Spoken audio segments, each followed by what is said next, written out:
Hello, good evening, and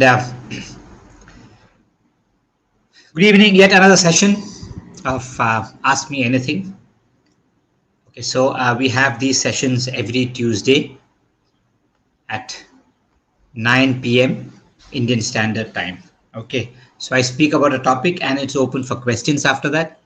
You can ask questions on any topic, and to my capacity, I'll try to answer those questions. Okay, so today we are again coming up with another topic. Okay, and it is basically cleansing in Ayurveda. Okay, this is a very interesting topic because seasons are changing. The rainy season is slowly approaching, and in Kerala, the rainy season has already started. And during rainy seasons, we do a lot of cleansing in Kerala. So cleansing is something which I thought might be relevant today. Okay, so let's start. It's already started raining. Okay, so I hope you're able to hear me.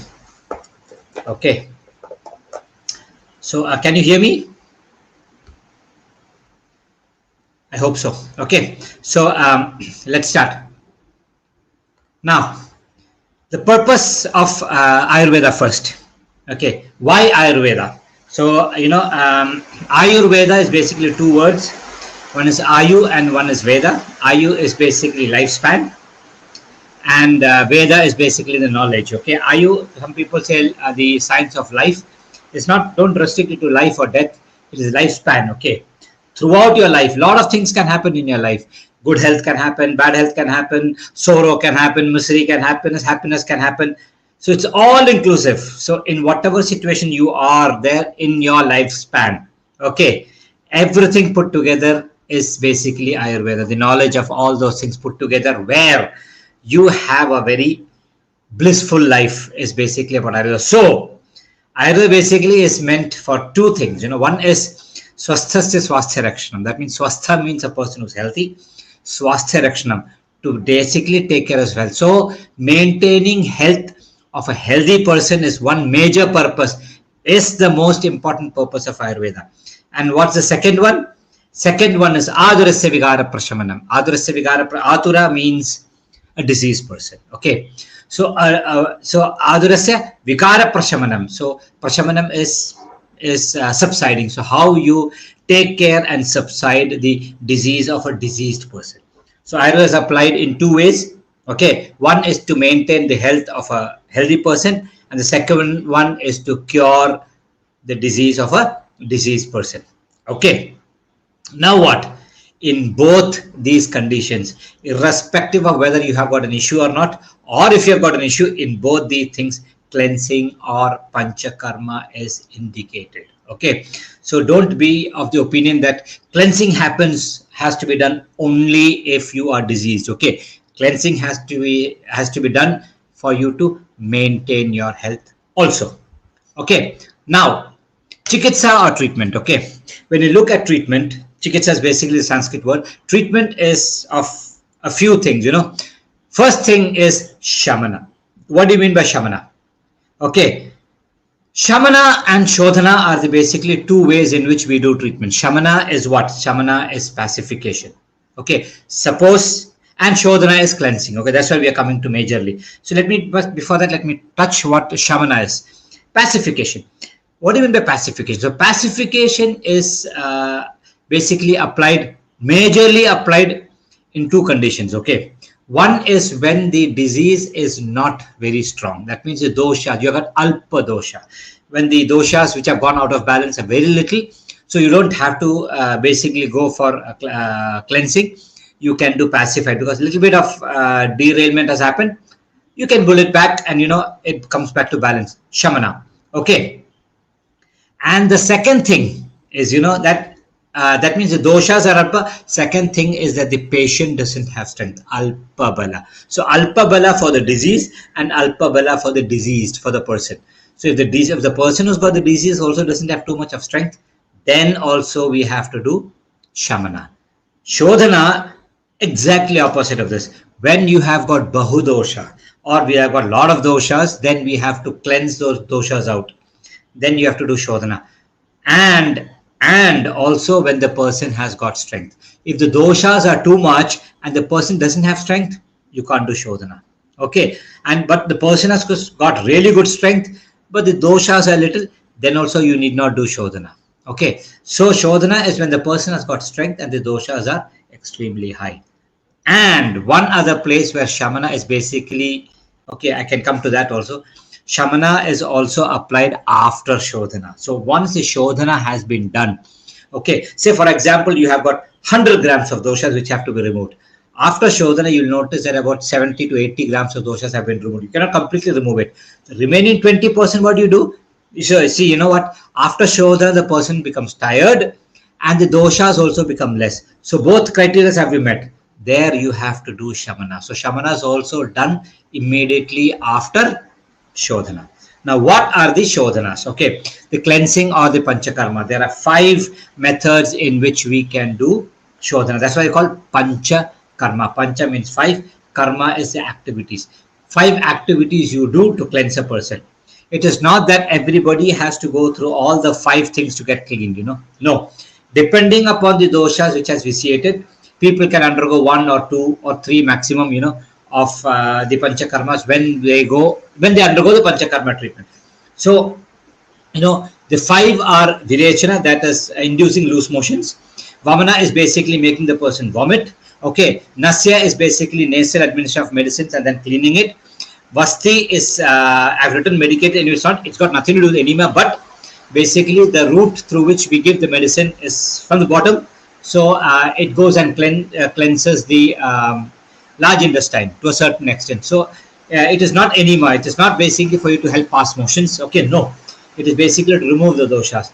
And the 5th one is rakta dosha, rakta moksha, or blood removing. Removing a blood can be removed by either cutting your vein or putting a leech or pricking, doing prachana. Lot of ways in which we can remove the blood. So these basically are the 5 pancha karmas. Okay. Now, what are the relationships between these panchakarmas and the tridoshas? So virechana is basically for pitta. When you say pitta, kapha, and all those things, basically it is dominated. Okay. When you have got a pitta dominated condition, you have to undergo virechana. When you have got a kapha dominated condition, okay, you have, so basically when you look at the spread of vata, pitta, kapha, I'll tell you a very easy way to basically find out. You draw a line at the chest, okay, at the heart level, and you draw a line at the umbilical level. Okay, so there are 2 lines. So above the chest is kapha, below the umbilicus is vata, so and between the chest and the umbilicus is pitta. Now it becomes easier for you to understand. So because kapha is above the heart, okay, the chest, we make the person vomit for kapha. Okay, because vata is below the umbilicus, we give vasti from bottom. Okay, because the middle one is pitta, we make the person undergo virechana. Okay, so virechana is for pitta, vamana is for kapha, and nasya is basically for all diseases above the clavicle, for the eyes, ear, nose, even for good quality hair. Nasya is one of the best things. Okay, as I said, vasti for vata and rakta moksha for cleansing the blood. Okay, so this is the way the 5 panchakarma or the cleansing processes have to be done. Now, stages of cleansing. This is very important. There's something called purva karma, pradhana karma, and paschat karma. Purva karma is preparing the patient. Pradhana karma is basically doing the panchakarma, and paschat karma is post cleansing. It is like, how do I put it? It is like getting into any hospital for surgery. You just walk in and they don't just immediately cut you open. No. There are certain things which have to be done so that you get prepared for the surgery, right? So same way, before you actually go through the cleansing, there is something called purva karma. It is basically deepana, pachana, and all those things. You get prepared for the panchakarma, and the pradhana karma or the surgery, which is being done, is the panchakarma. It's a pradhana karma. And after you have undergone the pradhana karma or the panchakarma, you become extremely weak. Your agni is low. You're tired. Bringing you back to normal life. That's also very important. Right? Paschat karma, after the panchakarma. Paschat means after. So purva karma is before. So the purva karma, pradhana karma, and the paschat karma, all the 3 are equally important. It's not that only panchakarma is important. All the 3 are equally important. Okay. Now, You may start asking your questions regarding panchakarma or cleansing, or any other questions. We can go through it. Okay. So here we start. Let us see the first question. Hello world. Oh, okay, okay. See, hello world. If it is again a personal choice, if you feel the urge, you see, urge is something which Ayurveda always says that, don't stop your urges.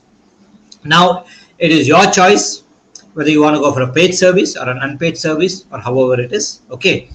Ayurveda does not judge anybody by anything, whatever you do. So, hello world, it's your choice. You can go ahead, no problem. Now, is it safe to consume goat milk every day? It is actually good to consume goat milk every day. Cow's milk is also good to consume every day. But if you are used to cow's milk, I would say cow's milk is very good. Goat milk also is fine. But in USA, we get goat milk in Tetra Pak with expiry date of 2 weeks. That is something which you have to take a call. Even cow's milk comes either in Tetra Pak or in a can, or somehow it is bottled, right? So if you feel that the goat's milk which you get is organic and it is good quality, go ahead and have hello world. No problem at all. Okay. Suddenly I got a cough. I get headache and cold when I eat banana. Please advise what to do.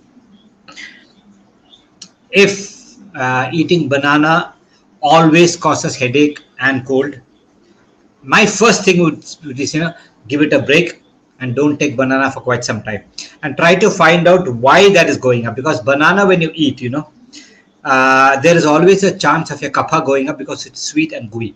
Your kapha goes up. So I personally feel that you are congested.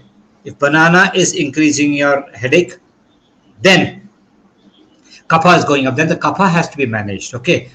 Probably you should start exercising. Okay. You can also start taking water boiled with pepper or dry ginger, so that the kapha, extreme kapha, goes down. You can do steam inhalation, and you can also do nasya to get that kapha out, which is increasing because of your banana intake. Okay, how to control and reduce migraines? Deepank Gupta. So migraine, basically, let me put it. It's called Ardhava Bhetaka in Ayurveda. It's been mentioned very clearly. It can basically be, excessive pitta is one major reason for that. Okay, so basically, it revolves around the way you eat. If you are hungry and your pitta, that means you're hungry, your pitta really goes up, and you don't consume food, you have always got a chance of getting a headache. Or sometimes if you have actually traveled a lot or been exposed to sunlight, there's always a chance. Or if you have not slept properly, okay, because when you don't sleep properly, your heat of the body goes there, pitta also gets disturbed. So pitta is one major thing here. Apart from that, pain is because of vata. Okay, so it can be pitta vata, and there's also a condition where the obstruction, the vata movement is obstructed by the kapha, and still you can get migraine. So migraine can come due to multiple reasons. Okay, so first of all, you should understand what is the causative factor, whether it is the sun, or whether it's non-sleeping, or whether it is you missing the food. Treatment differs. Okay, so this is something which is very important, Deepank. Okay, I don't want to give you treatments over here, but yes, very good treatments are definitely available in Ayurveda. You can consult a doctor and he will help you out and get rid of your migraine.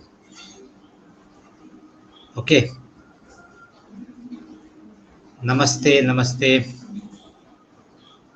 Last slide session made me wonder if there's any mention of Amrita in relation to Rasayana, or is Amrita beyond Panchamahabhutas and more spiritual? Okay. See, Amrita is basically mentioned when the ocean was churned. Dhanvantari came up with Mahavishnu. Dhanvantari came up with a pot full of nectar, or we call that Amrita, which prevents you from dying. Okay, so for humans here, since we are born, death is always there. Okay, But there is one drug or one herb which has been named Amrita, which is a lifesaver. Okay, it's called Guduchi or Amrita or Tinospora cordifolia. Okay, so that is basically it is one. It is a rasayani. It is one of the most important herbs which will promote longevity and good life. Okay, so when we mean by rasayana, okay, let me try to make you understand the word meaning of rasayana. Ayana means travel. Okay, and rasa is the essence. So the essence of what you eat or your lifestyle or your thought. Okay, you understand that, right? Ahara, vihara, vichara. All those things put together, when it travels, when the rasa travels, how does it travel? It travels from rasa to rekta to mamsa to medas to asthi to maj. You have got the seven dhatus. So the travel of rasa, seamless travels. That means it is nourishing each and every part of your body as it travels, is rasayana. That is the simplest way of understanding rasayana. Okay, so anything can be rasayana. It can be you just sitting calmly, closing your eyes in a meditation can also be rasayana. Okay, because of all the rasayanas, you have got, kuti praveshika rasayana, you have got vata, two major. Okay, one you are locked inside a house and one is vata atipika. Okay, we went through that. Of all the thing, the most important rasayana is achara rasayana, the habits which you cultivate. Whether you are empathetic towards yourself, empathetic towards people around you, plants, trees, everything, you are following dharma basically. So if all these things are followed, the rasayana in your body actually works much better. And I would say that is the best nectar you can give to the body.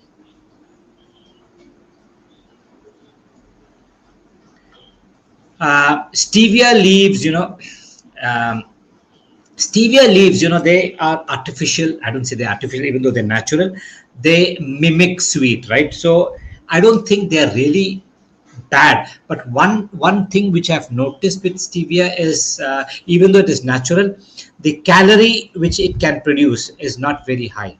Okay, so if you start taking stevia over a period of time, even though they say it is safe, in my opinion, what I understand, if there is something which comes which is tasty in your mouth, the body immediately prepares itself. Okay, because calculating the sweetness, the body has got a calculation. Okay, that so much of calories is going to come down, and if that much of calorie doesn't come down, the insulin or whatever is released by the body into the blood sometimes might be a problem. You might start getting insulin resistant over a period of time. Okay, I am guessing, while guessing, but this thing definitely happens with artificial sweeteners. Okay, chemical sweeteners. Stevia, I'm not very sure, but just because it is herbal and not a chemical, doesn't mean that you can actually fool the body for long. So I would say, rather drink it with sugar, okay, or have it without stevia at all.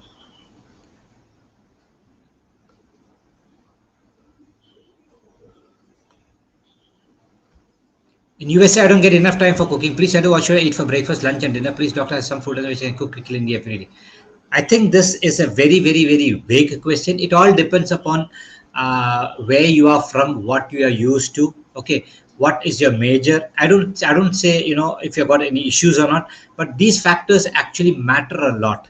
Okay, and one thing, let me tell you very clearly. Okay, if you don't get enough time to cook, okay, your body basically needs something which has to get into the system pretty fresh. The fresher you eat, the better it is. Okay, I don't say that you are cooking once in a week, storing it inside the fridge, taking little by little, heating and eating. I don't recommend it too much, but nutritional scientists says that nutrition does not go down, but according to Ayurveda, you leave it like that for 3-4 days. Even overnight, we call that a lot of tamas gets into it, and that is not healthy at all. And that you are busy and you don't have time to cook is something which the body does not understand. For your kind information, okay. So I would say that you should find time to cook something and eat something. Okay, because at the end of the day, okay, Sharira Madhyam Khalu Dharma Sadhanam. Okay, that means we are in the travel. Okay, Dharma Artha. That means you are doing some work, you are making money, you are also enjoying pleasures. For all these things, dharmartha kama mokshanam arogyam moolam uttamam. Your health is the most important thing. For that, your body has to be taken care of. So whatever food you are used to, traditionally used to, whichever part of India you are from, or whichever part of the world you are from, cook those food on a regular basis and have. There are no shortcuts here. Okay. Also advise some good ghee brand in USA. I can actually let me see. Just give me 1 minute. I can send you the number of a person who is in the US. Let me see. His name is Sandeep Agarwal. I can put his number out there: 917-584-3310.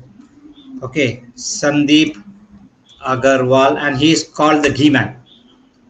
Okay, I have put it there. Okay, you can actually try contacting him. Okay, he's a friend of mine also. Now, Kim, I love hearing the rain.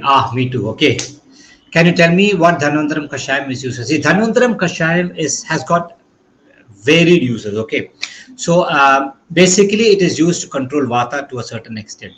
So when you have got especially nervous pain, we when the nerves have been affected, we resort to Dhanvantaram Kashayam. Okay, and we also give Dhanvantaram Kashayam postpartum.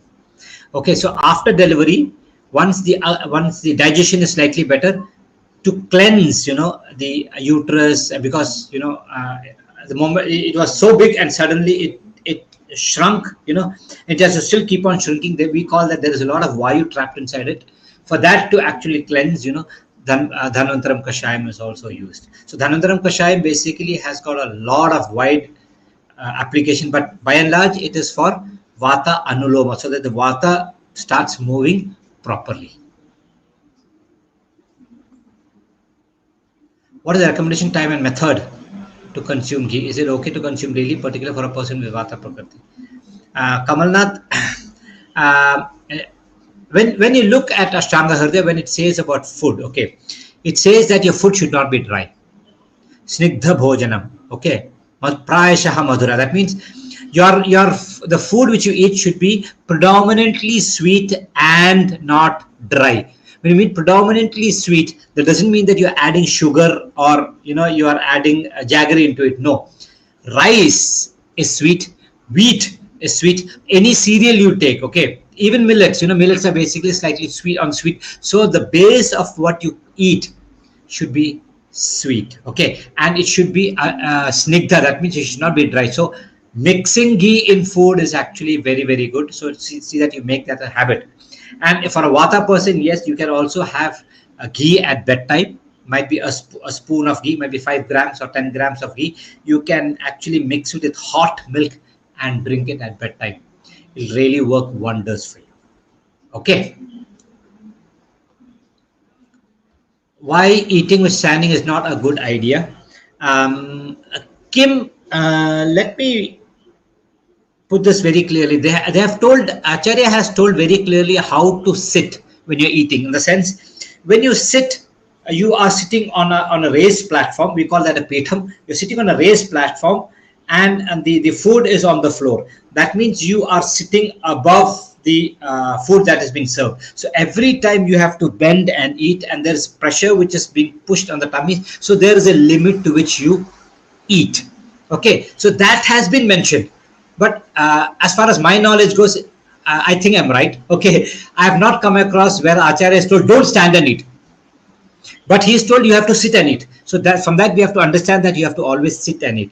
Why don't we stand and eat is something which has not been clearly explained in Ayurveda. But I can give you the things which my grandmom has told me as we were growing up.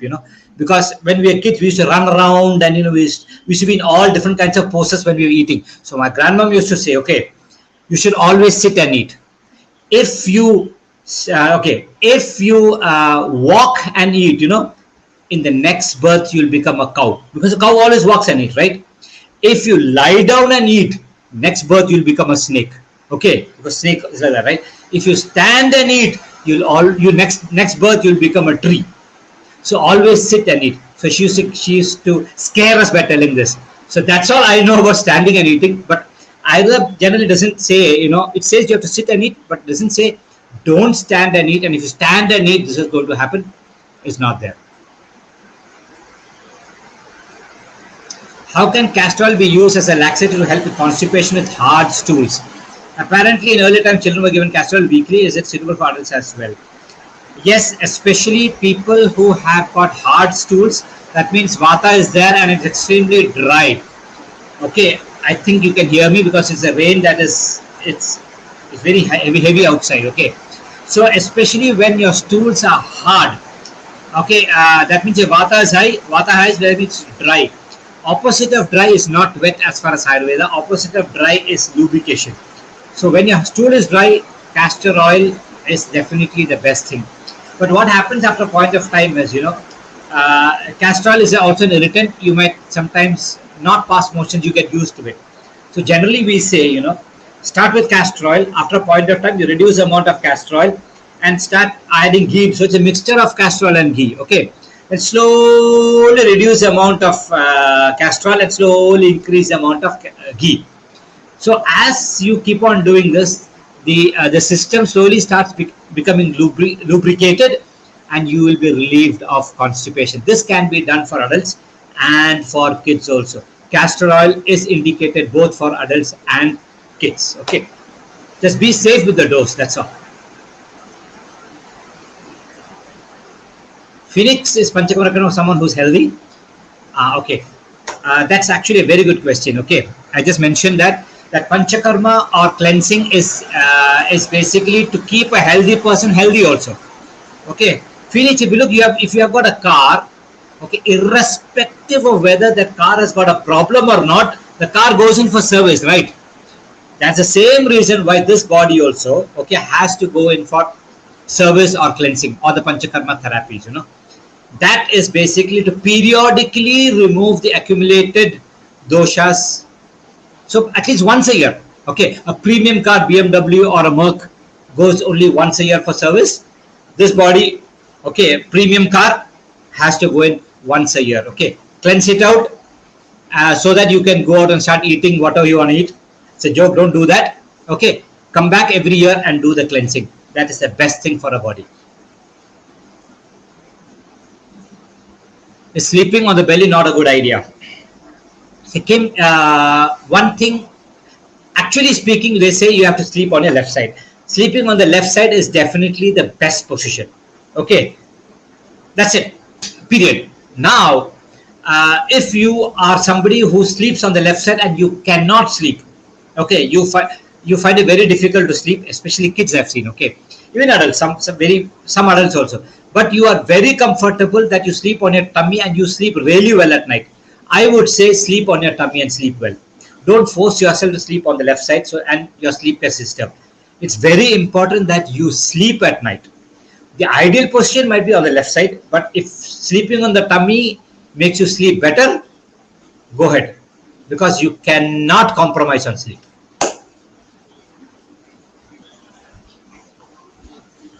Can common kitchen spices like jeera, pepper be used with cow's milk, like in coconut milk, rice, kanji? Or are there any spices that are viruddha with milk? See, normally, when you are boiling milk itself is not very easy. Milk, see, any milk you take, even cow's milk is guru or it is heavy, okay? But buffalo's milk is even heavier. Okay, so I don't recommend you to add any spices into milk when you are actually drinking. You don't have to do that. Okay, so see, you add pepper and all those things might not make a huge difference. But I would say if you feel that if you're not able to digest cow's milk, I would say dilute it a little bit and drink it, rather than adding spices into it and making when you add. Like, how do I put it? Okay, so I don't want you to forcefully make milk digest like that. If you're not able, so that's what, say, if somebody recovers from a fever or some problem, and when he's extremely weak, we don't give him whole cow's milk. We make it probably half water or might be 3/4 of water, Start slowly, and then slowly bring it back to whole milk. Or sometimes he might not be able to digest whole milk. As kids, we always drank diluted milk. Palumallam, we call that. We never, our mom or grandma never used to give us full milk until we came to a certain age. So it's very important. I don't think you have to add anything into milk. Okay, there aren't too much of spices which are viruddha. Probably something which is sour, which can give a sour taste, might be extremely viruddha with milk. Otherwise, they're not viruddha, but I don't want you to do it. Okay.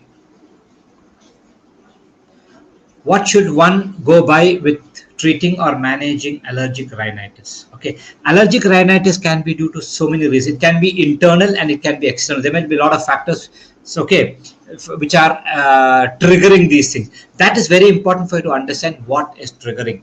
And if you know that, it's always good for you to not get exposed to that too much. You understand that, right? If you're allergic to something, or if you're allergic to people, also some people, I would say stay from those things. So first, that's what we say, Nidana Parivarjanam Chikitsa, removal of the causative factor. Try to understand what is causing, and then we don't want you to force your body to, because the body is actually going through something which is not able to cope up with. So once you probably, if it is dust or pollen, if you wear a mask and then you keep on cleaning it, then after a point of time, the body will develop immunity and you'll get okay with it. Okay, so allergic rhinitis is not something I can give you one medicine. Okay, Haridra Khandam is something which works really well, but that is, it's basically as a shamana thing, but you have to do cleansing for that. Okay, you have to do nasya, you have to get all the phlegm out. Your nose will start running, you should let it run. And there are medicines like Dashamula Kadutrain Kashayam or something which will remove all the kapha first. Okay, then Haridra Khandam works really well. Directly giving Haridra Khandam with honey or something, or Legusut Sekrasa, it is Shamana. When the doshas are too much, as I mentioned before, you have to get the doshas out first. Okay. Why do we need to boil and saute? It's required for all greens, coriander, mint too. Per modern science, discarding the water it is boiled, it can get rid of the nutrients.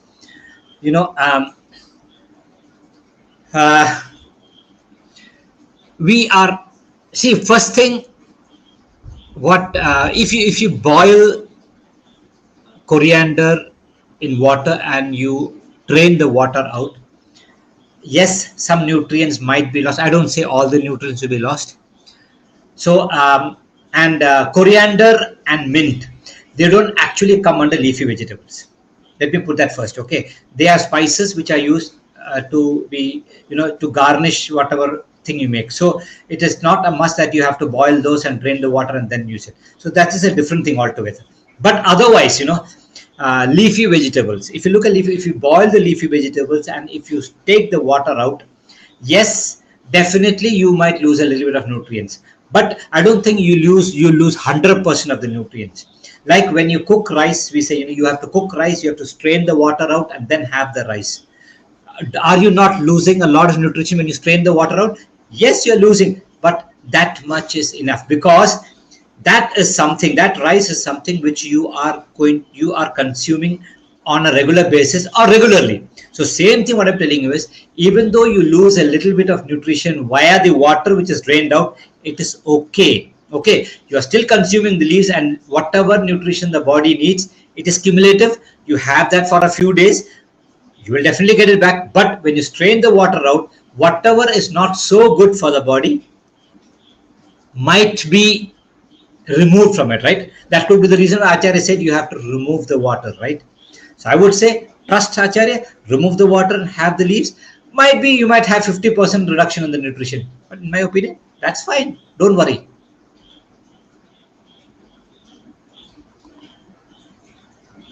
Where in Kerala are you based?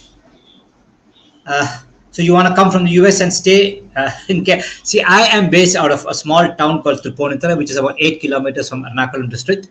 Okay, I do have my clinic here, a practice here, which is just walkable from my home. Okay, evenings I'm busy with my online consult. A lot of work happen here. Apart from that, we also have a hospital, a 70-bedded hospital, which is about 40 kilometers from here, by the Purna River. Okay, in a town called Kaladi, which is Adi Shankara's birthplace. So it's a hospital which has been there for about 35 years, 30 years right now.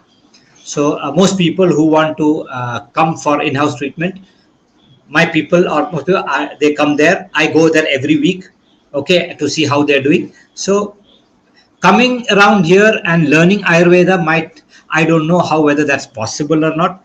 And for you, I would say there are so many online courses happening where you can slowly start picking up the basics of Ayurveda.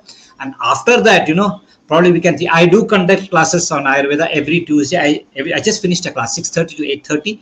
Every Tuesday, I conduct classes for students in the US who are actually studying Ayurveda seriously.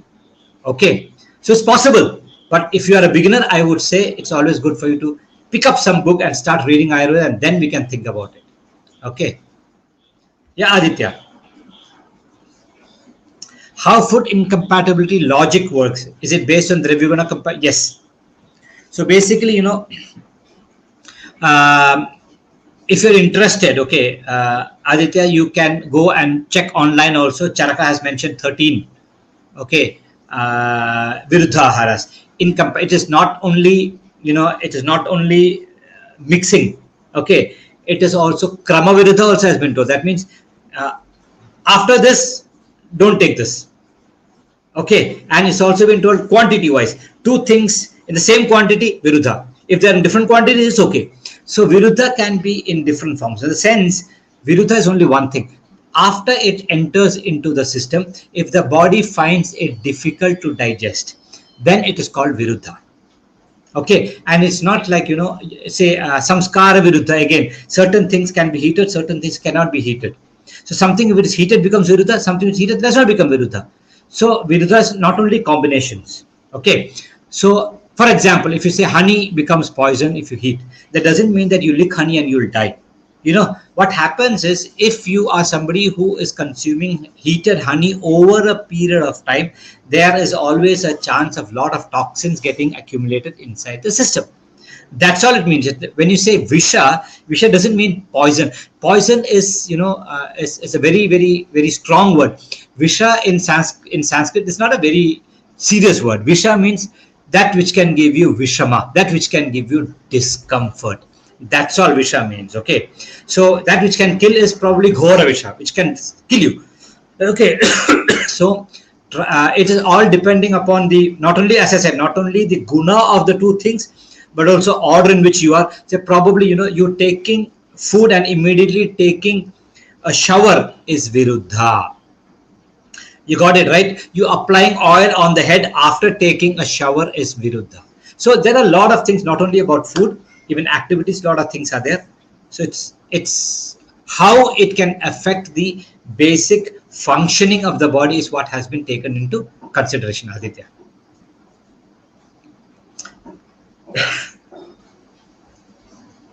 How do you balance hormones during perimenopause? Would taking Shatavari, and yes, I have weak digestion. What do you recommend I take?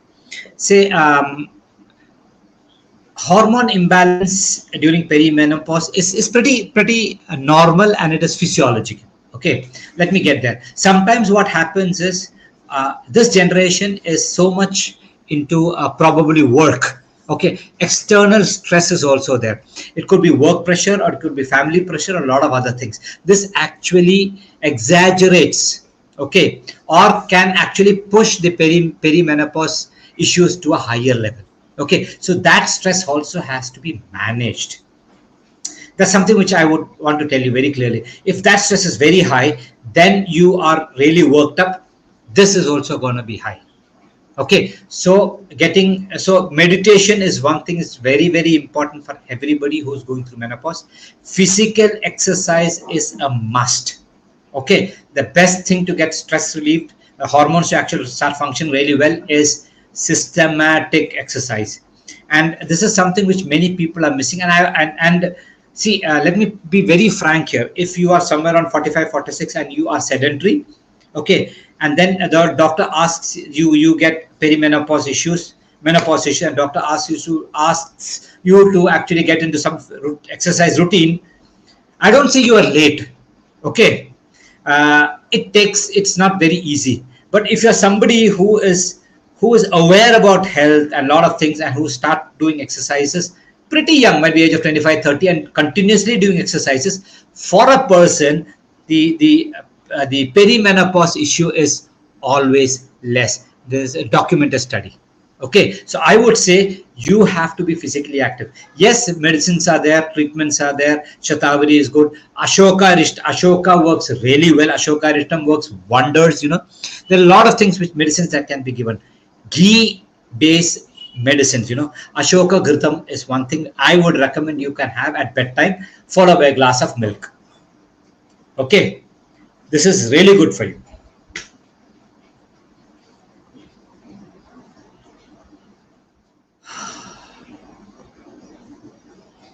Is there any way to help recover from muscle tendon strain? See, any strain happens, I would say, Prajay, it is always good for you to give that area a lot of rest. Okay. Yes, gentle massage will actually help blood flow, and don't give too much of pressure, because there's always already a strain there. So gentle massage. If it is a strain, I can tell you Murivanna works really well. Okay. If you can just give it a gentle rub, and don't apply too much of heat, also not necessary. The heat generated by rubbing is more than enough. When you do that, blood supply to that area is automatically increased, and that will help it recover. And it's always good for you to strap that area and not give it excess strain till it recovers. Okay, so strain can happen. It is normally strain happens when you are getting into a sport, you are jumping into a sport without doing proper warm up. Okay, when you are 12, 13, 14, 15, you will just run into the ground and play. But as you age 30, 35, your muscle is actually elastic. But as you age from elastic, your muscle slowly starts becoming plastic. Okay, so it's very good to warm it up and then start your exercises. Now that it is strained, give it rest, strap it, don't strain it too much, it will recover. So this is it is +1, okay, in the US. Okay. What kind of cleansing practices does Ayurveda recommend on a daily basis? I assume Nasya or Abhyanga aren't recommend. Abhyangam acharet nityam. Abhyangam acharet nityam. Abhyangam is something which has been recommended to be done on a daily basis. Nasyam can be done daily basis. But here, the Nasya is not the Panchakarma kind of Nasya. It is daily Nasya, part of Dinacharya. Okay. So it's a small, pretty much, it's a small dose to keep it very clean. Okay. So on a daily basis, there are no Panchakarmas mentioned. Abhyanga doesn't come under Panchakarma. Abhyanga comes under Purva Karma. Okay. And here Nasya, yes, but that Nasya is not the cleansing Nasya. It is basically to keep you, to remove that little bit of kapha that can accumulate during the daily activities. Okay. Apart from that, Panchakarma is not something which we do on a daily basis. Slowly coming to end, How can we make buttermilk at home? Is it okay to make electric hand blender to remove fat? Oh yeah, buttermilk at home. Yes, we can make. I have. If you are somebody who is following my Instagram page during COVID, I made my helper. Her name is Valsala. Okay. Indebted to her, okay, because she's taking care of us for the past 41 years. Okay, so using an electric blender, yes, we did make butter, and that, we churned the curd, extracted butter, and made buttermilk. That video is there in my feed. So COVID time might be 2020, might be May, June, April, May. Okay, yes, you can use it as long as you churn it, it's fine. Okay. So, what is the recommended buttermilk? I would say I don't want you to actually drink a lot of buttermilk. Okay, it's okay a little bit. Yes, you can actually mix if you're somebody from South India. Instead of ending your meal with curd rice, normally South Indians do that. But according to Ayurveda, we say the food has to end with kashaya rasa, and buttermilk is something which is basically kashaya rasa. It is light and easy to digest. And if you look at the probiotic or whatever you may call, it contains everything that curd contains minus the fat. Okay, so it's easy to digest also. So you can probably drink 100 ml after your food, just immediately after your food, or you can mix it with rice and have. It can be consumed regularly.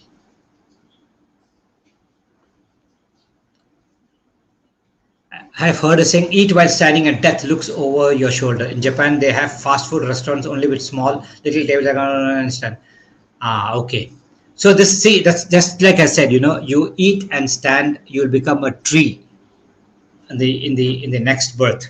So what happens here is, if you eat, and one thing which I've noticed is, if you are sitting not on a chair, okay, if you're sitting on the floor, as I said, on a higher raised platform, and the plate from which you are eating is below your level, every time you have to bend and eat, you end up consuming lesser food than while sitting comfortably on a chair, okay, or standing. And definitely what I personally feel is, if you stand and eat, you will end up eating more than normal, and definitely death will look over your shoulder. Death will start looking from all angles. Okay. Is it okay to eat khichdi made from rice and green moong dal every day? Okay, in my opinion, it is actually, see, it's not bad to eat khichdi on a daily basis, no problem at all. Uh, because rice is something which can be consumed on a daily basis. You add ghee into it. Ghee is something which can be consumed on a daily basis, and moong is also something which is pathya, can be consumed on a daily basis. So these three combination, in my opinion, can be had on a regular basis, no issues at all. Okay, but only thing is that just because it can be consumed, don't go overboard. Okay, eat moderately. Okay. Regarding ghee, when I consume teaspoon of ghee at night before bed, I get thin, watery, running nose next morning. Any solution for this? Then, okay, you are not properly digesting the ghee. I would say, you have a teaspoon and drink hot water on top of it, and then go to bed. And still, if you have got that problem, then you can get up in the morning, have the ghee, and drink hot water on top of it. You can change it, no problem at all. Okay. I don't know from which part of the world you are, whether the weather out there is also cold, okay, and you are somebody who is almost always in the air conditioned room also while working. All these do affect, because when you are in an air conditioned environment, there's always a chance you're breathing in cool air, you have always a chance of getting congested, and the ghee also adds to that thing, and you start getting the running nose. So I say that you are somebody who has to also start doing regular exercises. If you're doing well and good, keep your body warm. What is difficult to understand or even stop the exposure of all constitutive factors or stressors? Because in modern lifestyle, it seems like a Himalayan task to avoid toxicity. I do agree. See, you cannot avoid, but there is a limit to which you can take it. That's the reason. See, it is not. It is not in modern lifestyle. Every time, don't you think 1,000 years back also they had their own issues. Everybody had their own issues. That is where the philosophically we say be detached from a lot of things, because that should not be, that is a part of your life, but that is not your life. So you have to be, it could be from your kids, it could be from your spouse, it could be from your parents, it could be from your workplace, boss, everything. You have to be slightly detached. Otherwise, you'll definitely have stress. Okay. My husband suddenly developed a discoloration underarm. It's causing, he stopped deodorant, but the discoloration is still there. What could be? It could be a reaction from the deodorant. Okay, it could be, if it is there in both arms, and if you mean to say that there are no symptoms or no itching, very rarely it could be a fungal infection. Okay, where sometimes it might not itch. It could be that. It's always good for you to show a doctor, but otherwise, if you think it is because of the deodorant, then I can recommend something very simple thing. Try applying Shata Dhauta Ghrita, 100 times washed ghee, which is available in the market. Okay, Shata Dhauta Ghrita. Ask him to apply on a regular basis and see how it is. And I would tell everyone not to ever use any deodorant in your underarms. Okay, because most people, what they do is they remove their hair, underarm hair. It could be by shaving or some other method. Especially when you shave, you leave small cuts, and then you are spraying this vicious chemical. It's a killer. directly into open wound and it gets absorbed. Okay, really bad. Okay, if at all you want to use something which you want to smell good, wear a dress and probably spray it on the dress. It might be slightly better. Okay.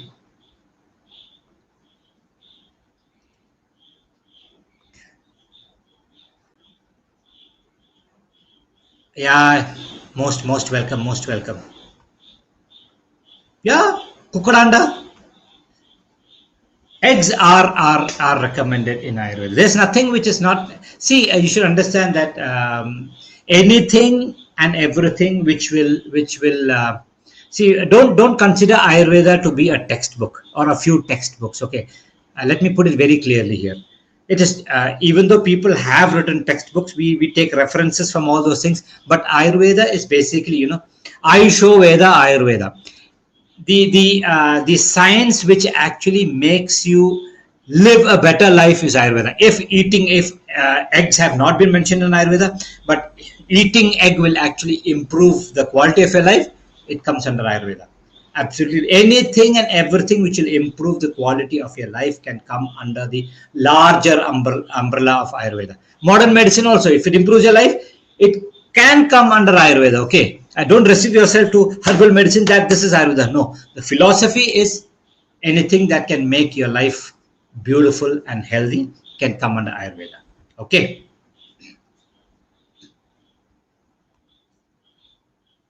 Hair removal, yes. In the Dinacharya, Ritucharya chapters, you can come across Advait, you come across that they have told about Kshaura once in 15 days. Yes, they have to mention all those things have been mentioned. Okay, but nowadays days have changed. And in those days, especially if it used to be removal of the whole body. They used to come. They'll just every community.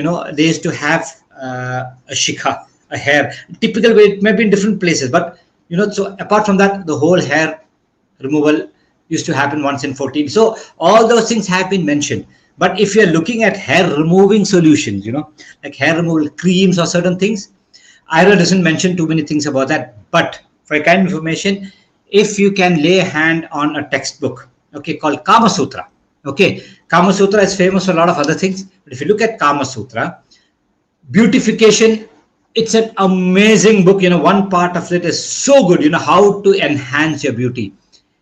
Permanent hair removal solutions have been mentioned in Kama Sutra.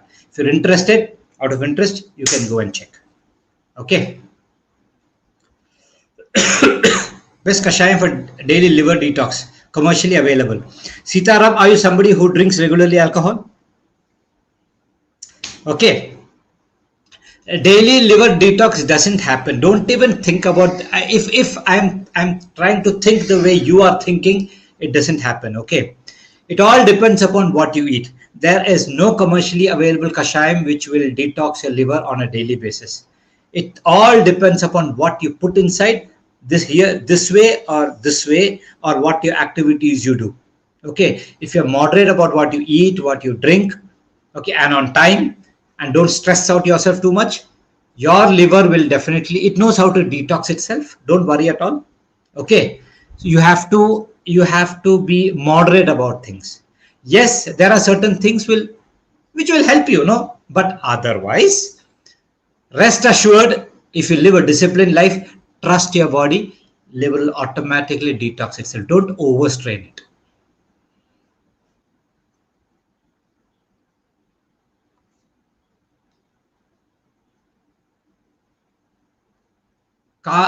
No, Kama Sutra doesn't see. If you say Ayurveda belongs, can you say that Ayurveda belongs only to Bharat? No. Do you mean Mahabharata belongs? No. See, the origin would have been from this part of the world. But I would say Kama Sutra is basically for the whole world, It's for the whole world. The origin might have been from this part of the world. There might be a lot of good things happening in different part of the world, But that is, knowledge, as I said, it's for the whole world. Okay. So Kama Sutra is not it is not something which, something which we don't want to talk. No. Certain parts of the Kama Sutra talks about positions while having sex and all those things. Yes, a lot of things are there. But apart from that, it is also a very, very, very rich book. Go through it. Yeah, that's what I mentioned. They have told, within how many days, yes, specifically within how many days you have to cut your hairs and nails. Yes. Okay. But things are different right now. People shave every day. There are certain days where you're not supposed to shave. Okay. Tuesdays and even Amawas. But now, but there's again a clause, for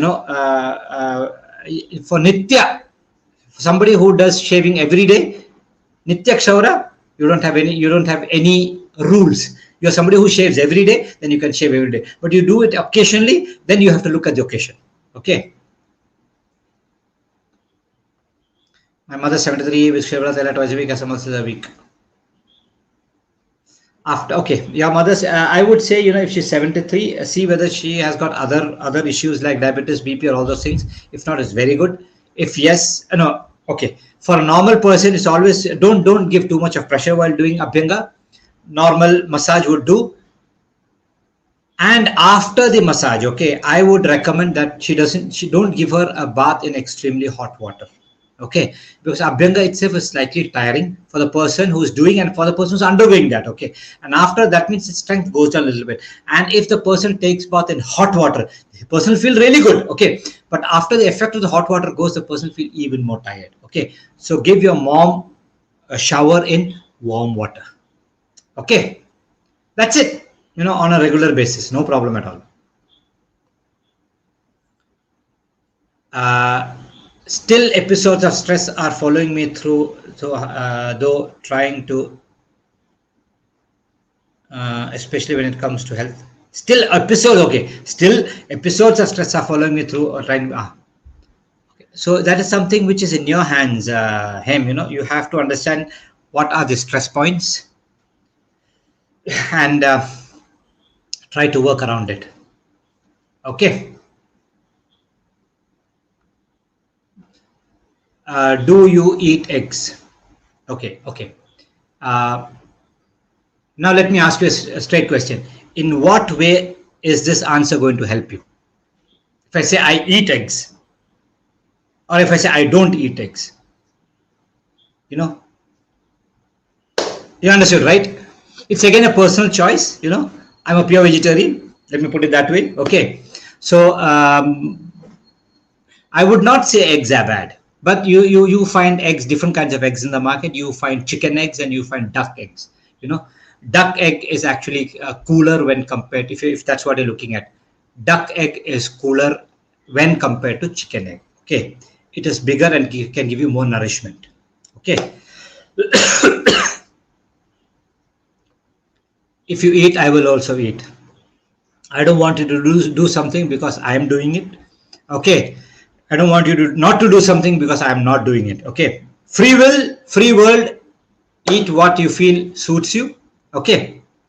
And I will see you next week with another topic. Okay. Good night.